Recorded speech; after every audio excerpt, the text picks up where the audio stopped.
The night my parents told me I wasn't their problem anymore, I had two daughters asleep in car seats and $43 in my wallet. I remember the amount precisely because I had counted it at a red light, the way you count things when your brain is trying to stay useful while the rest of you is coming apart. My name is Edward Conlon. I'm 38 years old, and by the time this story is over, you're going to understand why the $100 million was never really the point. But let me take you back to where it started. Because what happened on my parents' porch in October 2010 was the first domino in a line that took 14 years to fall completely. And when it finally did, it fell in front of 300 people on a Tuesday afternoon in the Texas Hill Country. And my parents were right there to watch every inch of it. My wife's name was Laura Conlon, born Laura Whitfield, from a ranching family in Fredericksburg, Texas. She was 27 years old when she died on October 3, 2010, from a brain aneurysm that announced itself at 6:48 in the morning while she was making oatmeal in our kitchen in San Marcos, Texas. She was here, and then she wasn't. No warning, no preparation, no last conversation that we knew was the last.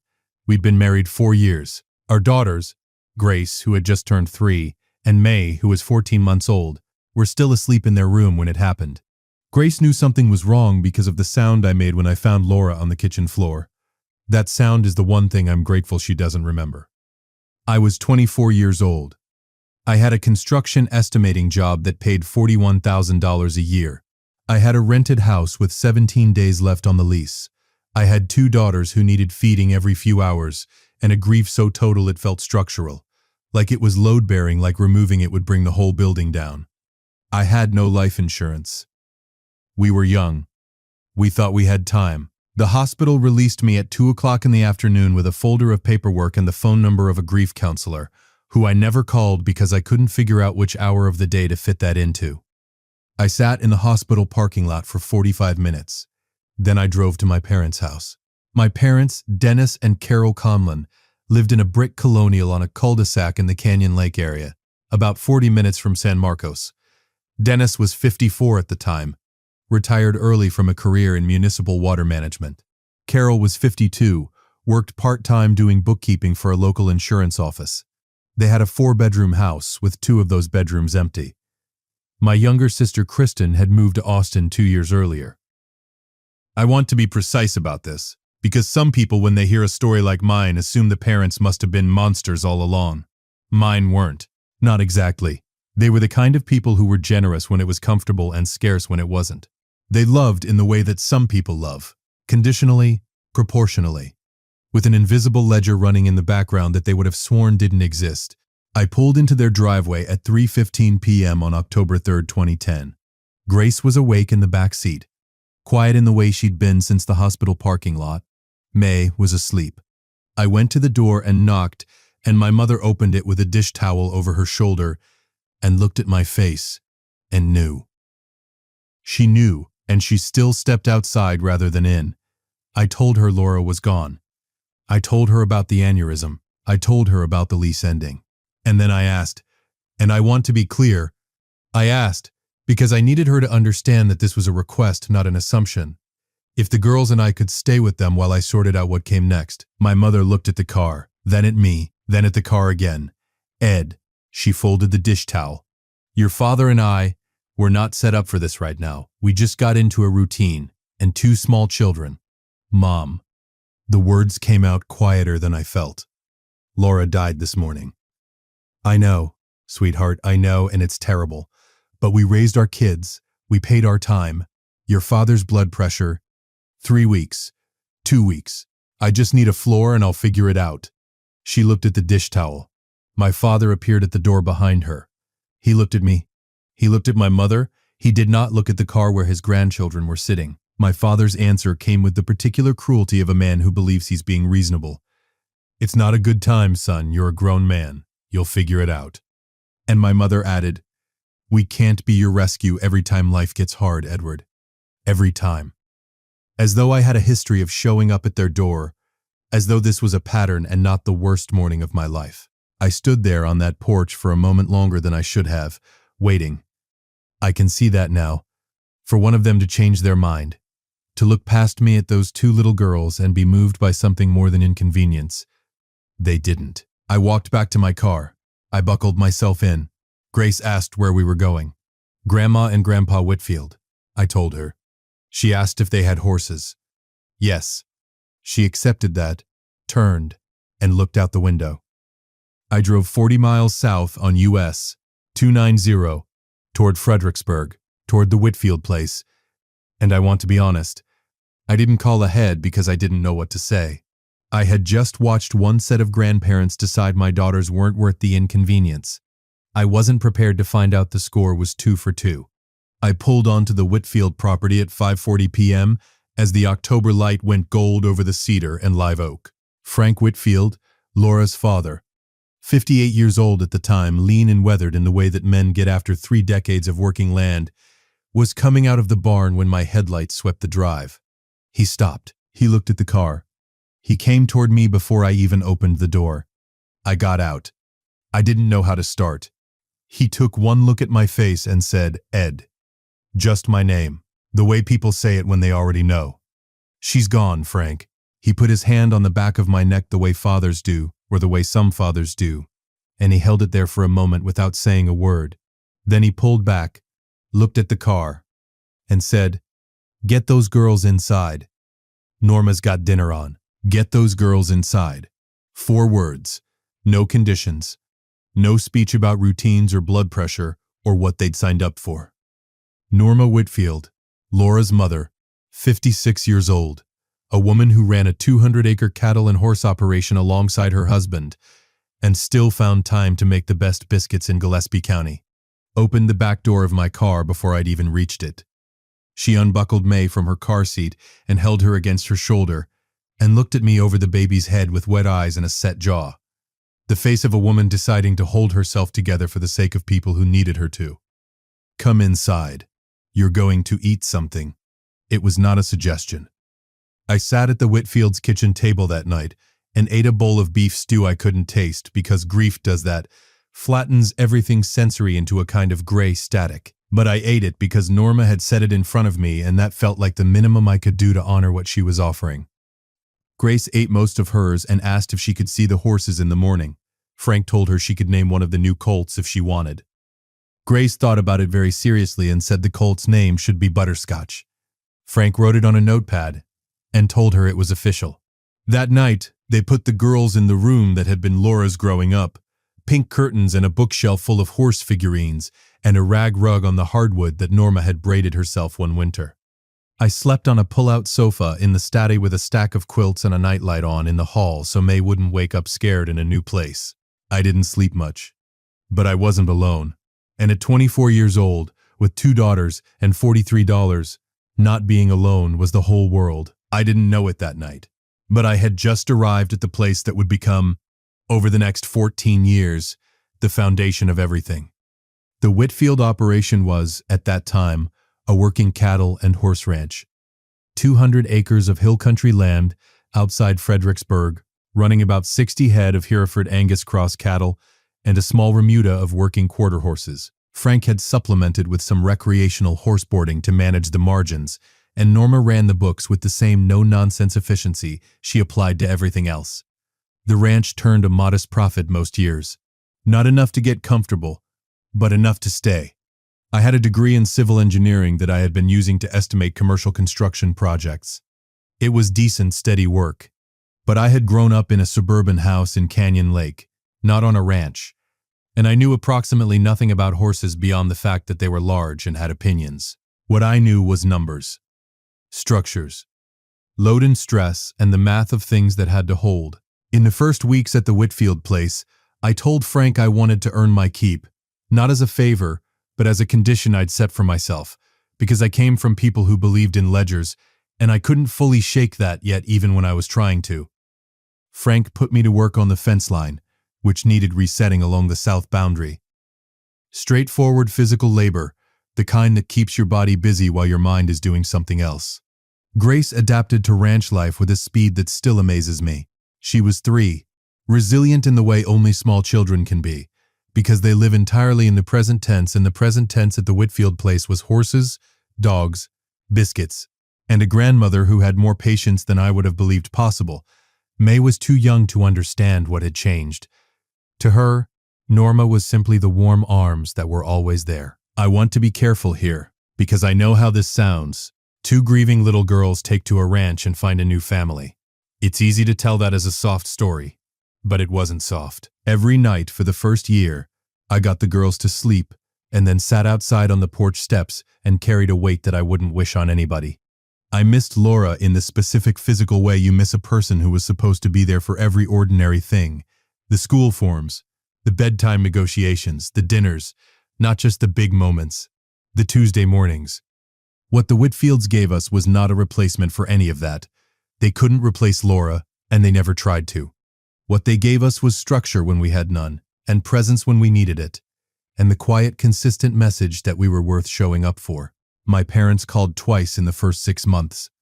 The first call was my mother checking in the brief, slightly guilty way of a person who knows they made a wrong choice but hasn't quite admitted it to themselves yet. The second call was my father asking whether I'd found a new place yet.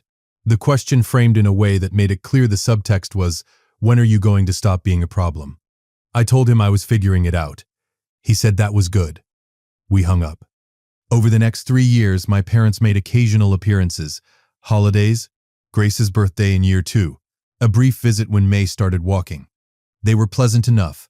They asked the right questions.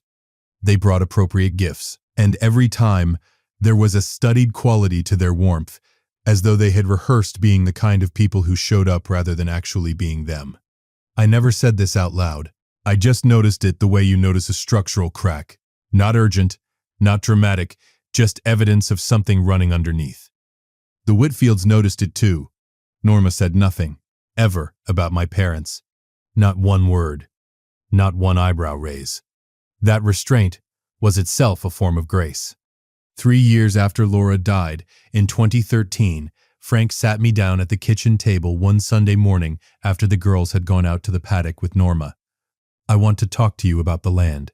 He spread out a legal plat on the table, the 200-acre survey, the boundary lines, the soil classifications. He explained that he and Norma were getting older, that the ranch needed a plan, and that the plan he and Norma had agreed on was this: if I was willing to commit fully, to take the operation over, bring my engineering background to the business side, and grow it deliberately, he would begin the process of transferring operational authority to me now, with full ownership to vest over 10 years. "We're not giving it away," Frank said, with the directness of a man who thinks sentiment is fine, but clear terms are better.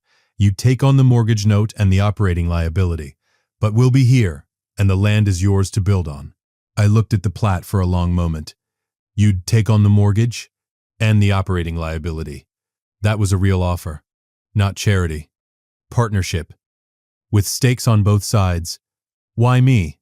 I asked. Not falsely modest. Genuinely asking. Frank looked at me the way he'd looked at me that first night in the driveway.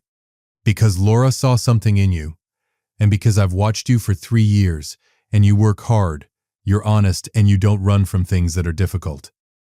A pause. "Also, Grace named that colt Butterscotch, and it stuck, and I figure anyone connected to that decision has some commitment to this place." I laughed. First real laugh in longer than I could track. "Okay, let's build something." Building something turned out to be a 14-year project, which in hindsight makes complete sense, because anything worth building takes longer than you think and costs more than you planned, and there is always a moment somewhere in the middle where you seriously consider whether the whole enterprise was a mistake. Mine came in 2016. By then, I had been running the Whitfield operation, which I'd quietly begun calling Conlon Whitfield Ranch in the operating documents, with Frank's blessing, for 3 years.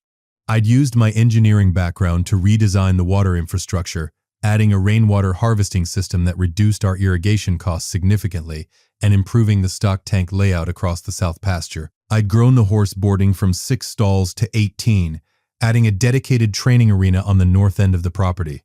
The cattle herd had grown to 90 head. Revenue was up 40% over 2013 baseline. What I'd also done, quietly and carefully, was start breeding quarter horses for performance, specifically cutting and reining. The hill country has a long tradition of working horse events, and the performance quarter horse market when you know the bloodlines and you're patient, can be extraordinarily profitable. I knew the bloodlines. Frank had taught me. I was patient because I didn't have a choice. The crisis in 2016 was operational.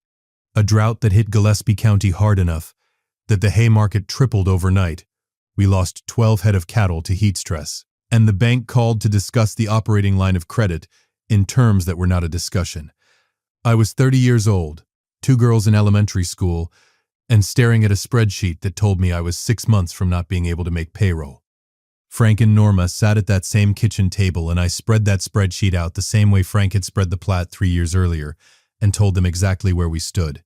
Frank looked at the numbers. Norma looked at me. "What do you need?" Frank said. "Time. And about $80,000 in bridge capital to get through the hay season and restructure the feed contracts." "Where are you going to get it?" "I have a plan. But I need to know you're both okay with more risk before I move forward." Frank looked at Norma. Norma looked at Frank. Something passed between them that had no words in it. Then Frank looked back at me. "We're in this together. What's the plan?" The plan was a calculated risk. I had a 4-year-old quarter horse stallion. Registered name High Point Ranger, call name Ranger, out of a breeding line I'd been quietly developing since 2014. Ranger had won 2 NRHA reining events as a 3-year-old and had the bloodlines in the movement to be a serious breeding prospect. I hadn't listed him as a stud because I'd planned to wait until he had more competition record. The drought changed the math. I listed Ranger for performance sales at a regional equine sale event in San Antonio that September. I drove him there myself, Grace riding in the passenger seat at 10 years old, with a hand-lettered sign she'd made that said, "Go Ranger," which I made her keep in the truck because I felt it might undercut the professional atmosphere. Ranger sold for $340,000 to a buyer from the King Ranch operation in Kingsville. We made payroll. We paid down the operating line. We survived the drought year. And I sat in that truck outside the sale barn for a moment after the check cleared and thought about what my father had said to me in 2010. "You're a grown man. You'll figure it out." He meant it as a dismissal. It had turned out to be accidentally accurate. Between 2016 and 2022, the ranch grew in ways I hadn't fully projected when I drew up the 10-year plan. The performance breeding program became the primary revenue engine, producing horses that competed and placed consistently at major NRHA and NCHA events. That's the National Reining Horse Association and the National Cutting Horse Association, 2 of the premier performance horse circuits in the country. A placing horse in those circuits doesn't just win prize money. It builds a bloodline reputation that multiplies stud fee and offspring sale value over years. By 2020, the ranch, now formally titled Conlon Whitfield Performance Horses LLC, had a waiting list for breeding contracts and had produced 3 horses that sold above $400,000. Frank and Norma stayed in the house on the property. That was always the arrangement. The land transferred to me on schedule in 2023, per the original agreement, with the farmhouse reserved for their lifetime occupancy. Frank's health had begun to slow by then. Nothing dramatic, but the knees and the back that come with decades of ranch work were making themselves known. Norma was still sharp as a fence wire and ran the breeding records with the same precision she'd always applied to everything. Grace, now 16 in 2023, had grown up on that land and worked it with a confidence that still made me catch my breath sometimes. The way she moved around horses, calm and certain, like she'd been born to it. May, 14, was quieter about the ranch but equally absorbed in it. She developed an interest in the genetics and data side, tracking bloodline performance metrics with a spreadsheet's precision that I could only describe as unsettlingly good at 14. Laura would have loved watching this, I thought sometimes. Usually in the evenings, when the light went gold over the hill country cedar and the horses moved in the near pasture and the house smelled like dinner, Laura would have been insufferably proud. In early 2023, I was approached by a private equity real estate group based in Austin that had been quietly acquiring hill country ranch properties for a larger consolidated development project targeting high-end recreational land use. Think luxury outdoor resort, equestrian retreat, that category of project that the Texas hill country has become increasingly attractive for due to proximity to Austin and San Antonio. The first approach was informal, a phone call from a broker I'd met at a Fredericksburg chamber event the year before. He told me there was buyer interest in hill country horse operations with existing infrastructure and wanted to know if I'd be open to a conversation. I told him I'd listen. Over the following 4 months, I had conversations, retained a transactional attorney in Austin named Philip Hartley, and arrived at a number that, when Philip put it in writing and slid it across the conference table, made the room feel slightly tilted. $102 million for the land, the improvements, the infrastructure, and the operating business assets.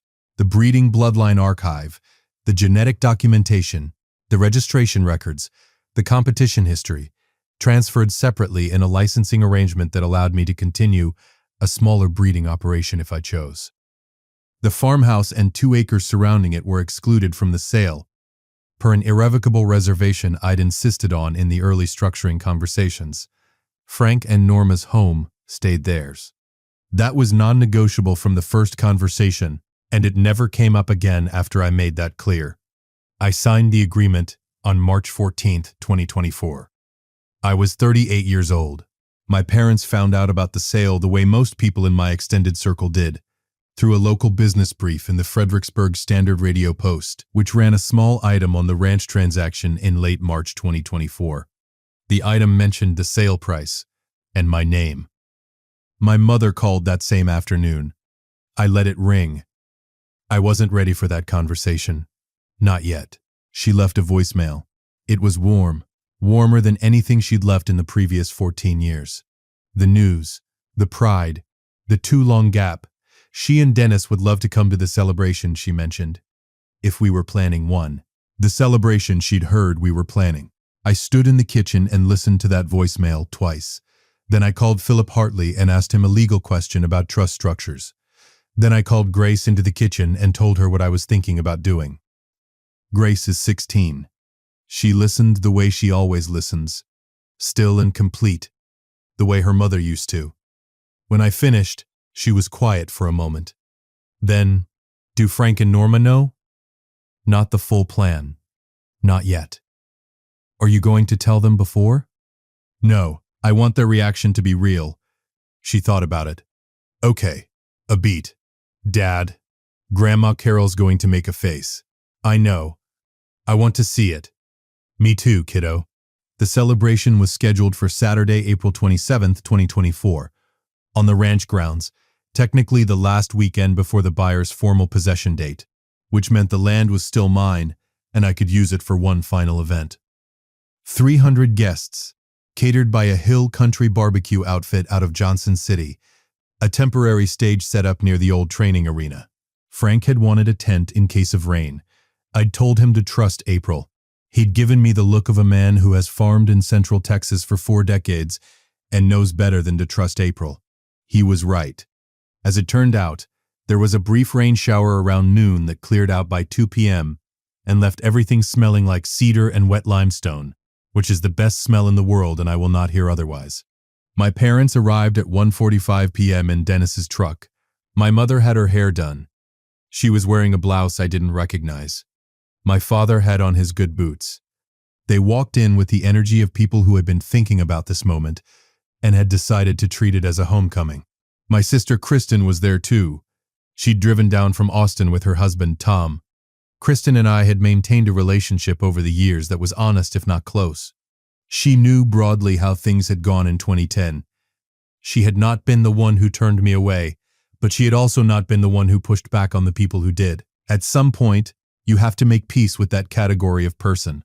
Not the perpetrators, just the witnesses who decided the cost of speaking up was too high. I'd made that peace mostly. Kristen hugged me when she arrived and said she was proud of me, and I believed her. My parents found me near the stage about 30 minutes before the program started.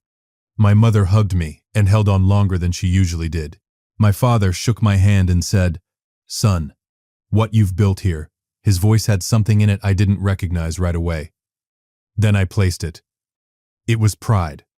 Genuine, unqualified pride.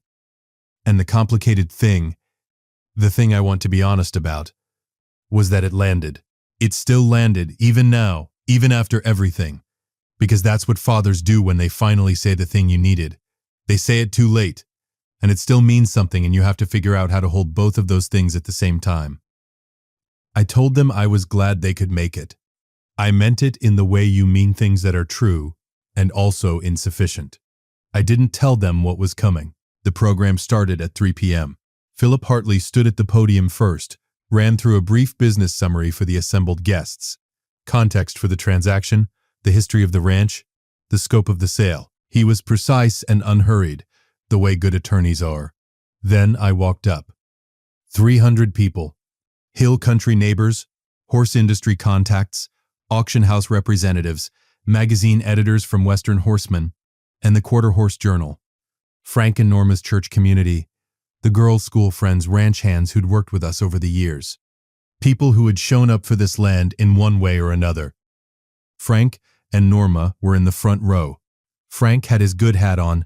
Norma was sitting perfectly straight with her hands folded in her lap, the way she sits when she's trying not to show that she's nervous.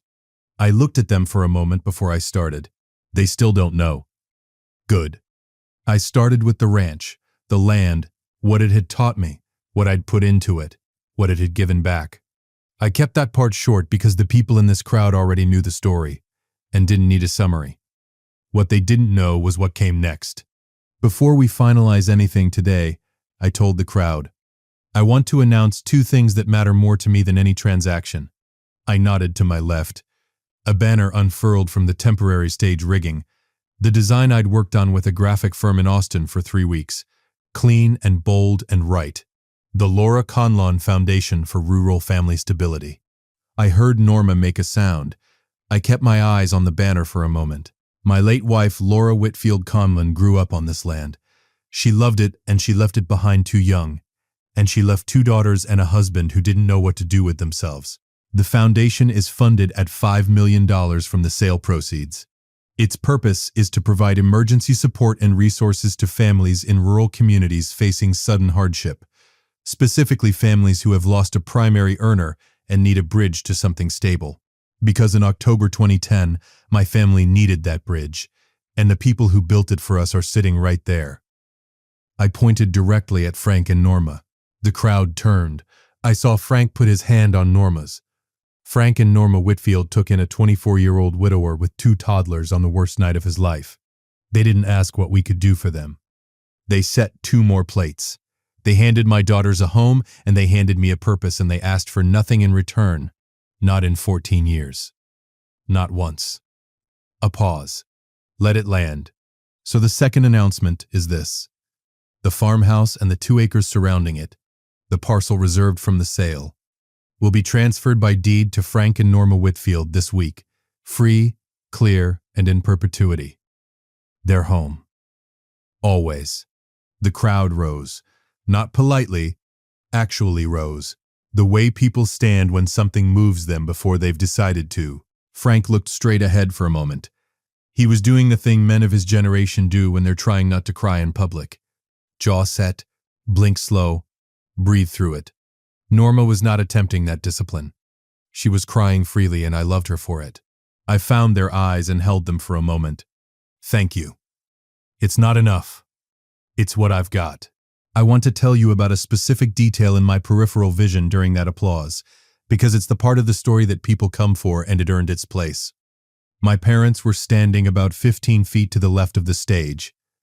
I could see them without looking directly at them. My mother's face had done something complicated. She had arrived at this event with the expression of a woman who expected to be welcomed into a success story she could claim adjacency to. The expression had moved, during the part about October 2010, during the part about 2 plates being set, during the part about Frank and Norma, through several phases that I can only describe as a controlled demolition. Slow, then faster, then a settled kind of stillness that wasn't peace. My father looked at the stage, then at Frank and Norma receiving the crowd's applause, then at the banner with Laura's name on it, then at me. I held his gaze for exactly as long as felt honest. Then I looked back at Frank and Norma, because they were the ones who deserved my eyes. After the applause settled, I stepped to the microphone one last time. Family, quietly, into a crowd that had gone still, is not who shares your name. It's who shows up when showing up is the only thing that matters. The night my daughters and I arrived on Frank and Norma's porch, they didn't evaluate whether we were a burden. They just opened the door. A beat. I've spent 14 years trying to deserve that. I stepped back. The program concluded. My mother found me near the catering tables about 40 minutes later. She'd clearly been working up to the approach. I'd seen her circling at a distance for a while, recalibrating. She started with, "That was a beautiful tribute to Laura." "Thank you." A pause. "Edward, I want you to know, your father and I think about that time. We think about what we should have."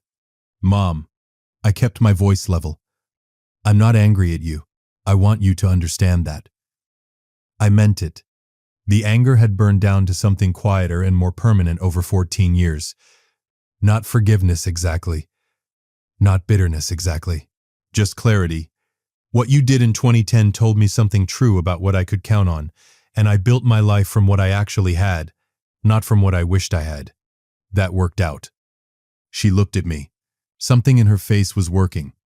She tried once more, quieter this time. "The girls, could there be a way to know them better? Now?" It was the right question. 14 years too late and still the right one.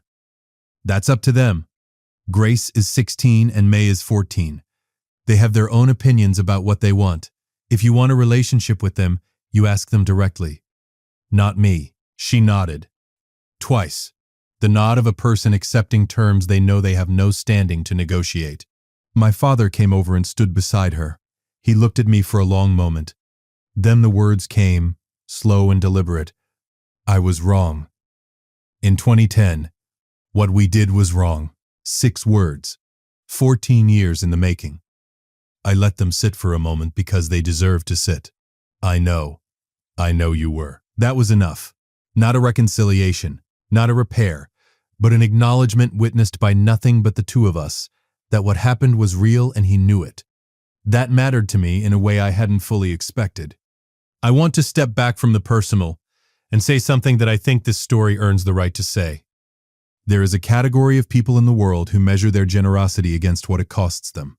To them, helping someone is a transaction. I extend something, I am owed something, and if the balance doesn't work out in my favor, I don't extend it. My parents were this kind of people. Not cruel, not malicious, just transactional. When I showed up at their door in 2010 with 2 daughters and nothing, they ran the numbers and decided I didn't pencil out.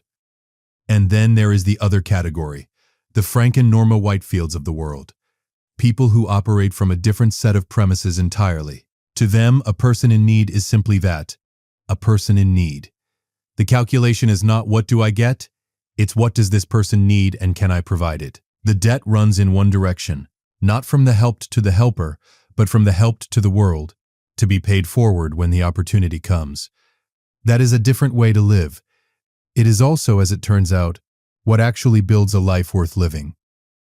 Frank and Norma didn't take us in so that one day I would sell a ranch for $100 million and give them a house. They didn't take us in because they expected anything. They did it because 2 little girls and their wrecked father needed somewhere to go, and they had somewhere to offer. The return was never the point. The deed to that farmhouse was not a reward. It was a recognition. The only language I had for you changed everything was here. This is yours. You should have it. Norma called me the morning after the celebration, before I'd even had coffee. She'd been up early. She's always up early. Always will be. Edward. Her voice had that morning quality, direct and warm. The house. Yes, you didn't have to do that. I know. But you did. Yes. A long pause. Then, Laura would have liked watching you figure all this out, you know. I had to take a breath before I answered that. Yeah. I think she would have given me a hard time about it, too. Norma laughed. The specific laugh of someone who knew Laura Whitfield from birth and recognized the accuracy of that statement completely. She would have. Lord, she would have. By June 2024, the sale had fully closed. The buyer's development team had moved onto the property. The training arena I'd built in 2015 was already scheduled for renovation into a boutique equestrian facility. The cattle pens were coming down. The land was becoming something else, which was the deal, and I'd made my peace with it. Frank and Norma were in their house, which was now legally and irrevocably theirs. Frank had finally let the orthopedist address his knee. He walked without the hitch for the first time in 3 years and spent a full morning in May demonstrating this to Grace by walking from the barn to the fence line and back without stopping, which Grace timed on her phone and reported to me with complete seriousness. May had submitted a proposal to the Laura Conlon Foundation's first grant cycle, not for herself, but as a volunteer researcher who wanted to help identify qualifying applicants in Gillespie and Kerr counties. She was 14. The foundation's executive director, a woman named Susan Park who I'd recruited from a nonprofit in San Antonio, called me after their first meeting and said, "Your daughter is going to run this organization someday. I'm telling you now." I told her I knew. My parents came to Fredericksburg once in the summer, in July 2024, for a visit the girls had agreed to. I was present but stayed in the background. Grace was cordial and watchful. She has her mother's ability to be gracious in a room without giving more than she's chosen to give. May was polite and slightly distant in the way 14-year-olds are when they haven't fully decided what they think yet. My mother brought banana bread. My father helped Frank move some stored equipment from the tool shed without being asked, which Frank told me afterward was, in his estimation, a reasonable starting point for a man. Nobody cried. Nobody said anything definitive. The door was open an inch, which was more than it had been in 14 years, and I left it there to decide its own direction. The Laura Conlon Foundation gave out its first grant that September, $18,000 to a 26-year-old single father in Kerrville, Texas, who had lost his wife to a cardiac event 6 months earlier and was trying to keep his 2 sons in the house they'd lived in since before the boys could remember. He'd applied with a 2-page letter that May had flagged for the review committee, citing the passage where he described counting the money in his wallet in a hospital parking lot. She hadn't told me that detail when she flagged it. When Susan Park sent me the application summary and I read that line, I had to put my phone face down on the counter and stand at the kitchen window for a while. The number was $43. $43. Different man, different hospital parking lot, different state. But close enough that I felt the specific weight of it in my chest like something I'd carried for 14 years and just set down. We approved the full amount the same afternoon. Grace turned 17 in October 2024. We had a small dinner at Frank and Norma's, the house that was now officially, legally, permanently theirs, and Norma made the biscuits and Frank grilled, and May got into an extended argument with Grace about the correct name for the color of the sunset, which somehow escalated to involve a color wheel May had looked up on her phone. I sat at that table and looked at my daughters, one arguing confidently about mauve versus rose gold, one pointing at a phone screen as legal evidence, and thought about a kitchen floor in San Marcos in October 2010, and a 4-hour drive in the dark, and a man who came out of a barn in the headlights and said my name like he already knew. The $100 million bought us the deed and the foundation and the house for Frank and Norma. What it couldn't buy, what couldn't be purchased at any number, was what was already at that table, what was already built, what had been built from nothing, slowly, over 14 years of showing up, by people who never asked what they were going to get for it. My father had said I'd figure it out. He was right. I just needed the right people to figure it out with. If you liked this story, join our community by hitting that like button and subscribing for more family-centered accounts like this.